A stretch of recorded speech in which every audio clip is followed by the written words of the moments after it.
भाग 1 शुरुआत। मृत्यु, अंधेरा, शांति।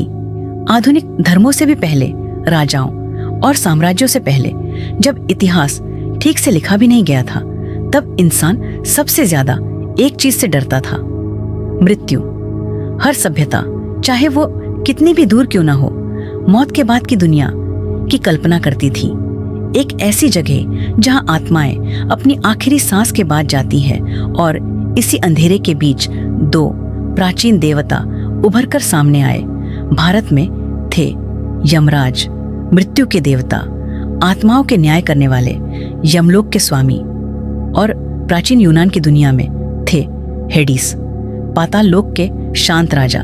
दो देवता, दो अलग सभ्यताएं, लेकिन दोनों इंसान के सबसे पुराने डर से जुड़े हुए थे, मृत्यु के डर से।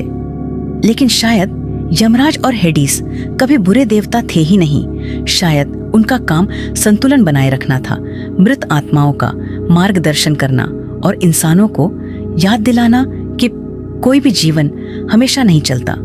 आज रात हम जानेंगे यमराज और हेडिस के बीच छिपी हुई उन अजीब समानताओं को। मृत्यु के दो देवता, दो अलग दुनियाओं से। भाग 2, मृत्यु के पहले शासक यमराज, मृत्यु के देवता। लेकिन हिंदू कथाओं में उनकी शुरुआत कुछ अलग तरीके से होती है।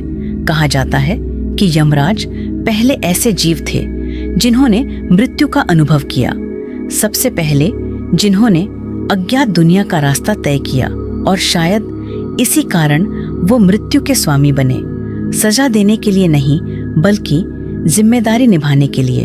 यमराज उन आत्माओं का मार्गदर्शन करते हैं जो जीवन के बाद अपनी अगली यात्रा पर निकलती है, शांत, न्यायपूर्ण, अपरिहार्य।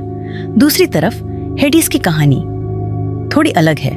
यूनानी कथाओं में 3 भाइयों के बीच पूरी दुनिया बांटी गई।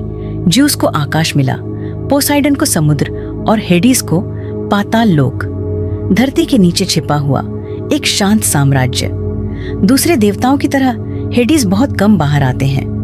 वो चुपचाप अपने राज्य पर शासन करते हैं, जीवित दुनिया से दूर। और अजीब बात यह है कि दोनों देवताओं में एक जैसी ऊर्जा महसूस होती है। वो राक्षस नहीं है, दानव नहीं है, बल्कि ऐसे शासक हैं जिन पर हमेशा के लिए एक भारी जिम्मेदारी रख दी गई, क्योंकि किसी न किसी को मृत आत्माओं का मार्गदर्शन करना ही होता है। भाग 3, मृतकों की दुनिया। प्राचीन सभ्यताओं ने मृत्यु को अलग अलग तरीकों से समझा, लेकिन उनकी परलोक की दुनिया कई बार एक जैसी महसूस होती है। हिंदू मान्यताओं में आत्माएं यमलोक पहुंचती है, जहां यमराज इंसान के कर्मों का न्याय करते हैं। धन के आधार पर नहीं, शक्ति के आधार पर नहीं, बल्कि कर्म के आधार पर। हर कर्म मायने रखता है, हर फैसला एक निशान छोड़ जाता है। और न्याय के बाद आत्माएं आगे बढ़ती हैं, दंड की ओर, शांति की ओर, या फिर पुनर्जन्म की ओर। यूनानी कथाओं में आत्माएं स्टाइक्स नदी पार करती हैं और हेडिस के पाताल लोक में प्रवेश करती हैं।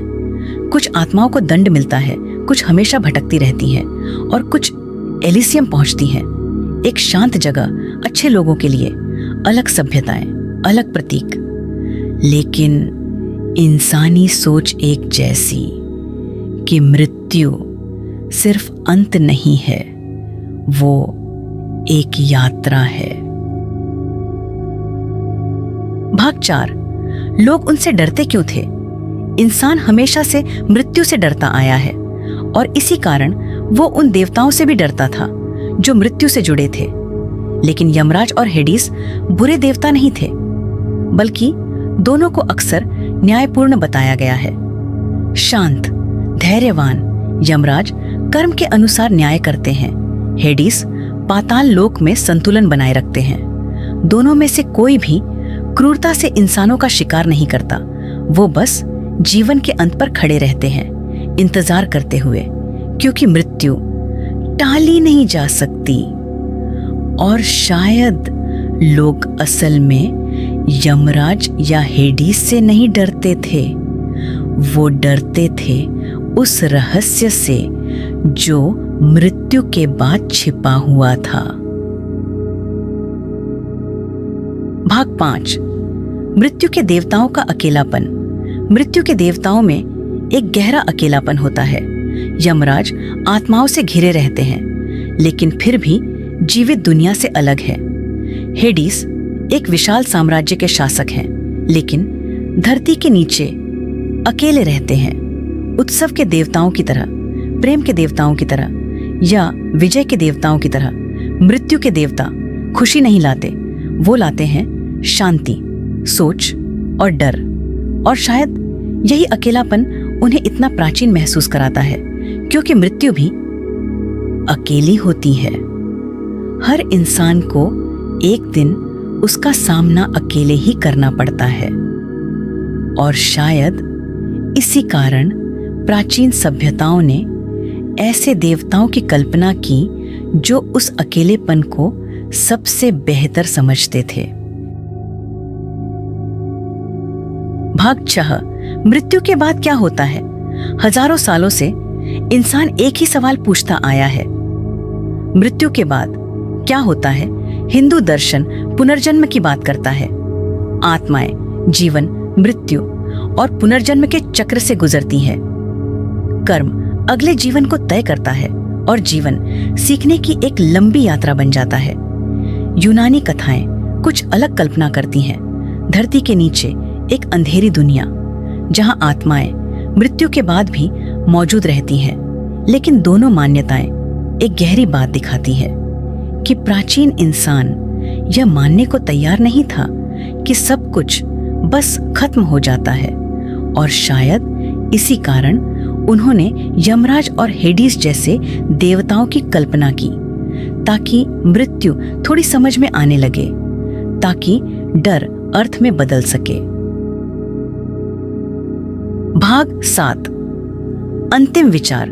शायद पौराणिक कथाओं की सबसे अजीब बात यह नहीं है कि सभ्यताएं कितनी अलग थीं, बल्कि यह है कि मृत्यु का सामना करते हुए इंसान कितने समान हो जाते हैं। हजारों साल पहले लोगों ने अंधेरे की तरफ देखा और कल्पना की कि वहां कोई देवता इंतजार कर रहा है, कोई बुरा देवता नहीं, बल्कि शांत देवता, धैर्यवान देवता, ऐसे देवता जो आत्माओं को अज्ञात दुनिया की ओर ले जाए।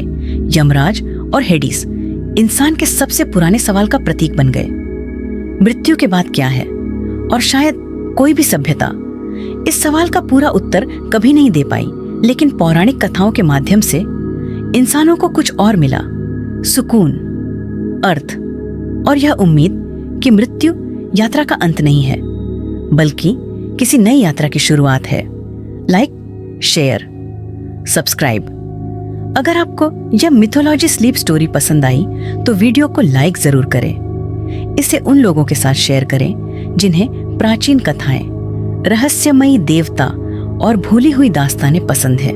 और ऐसे ही शांत एट्रोस्फेरिक माइथोलॉजी वीडियोस के लिए चैनल को सब्सक्राइब करना मत भूलिए। अगली बार तक आराम से सोइए और याद रखिए, इंसान की सबसे पुरानी कहानियां कभी सच में खत्म नहीं होती।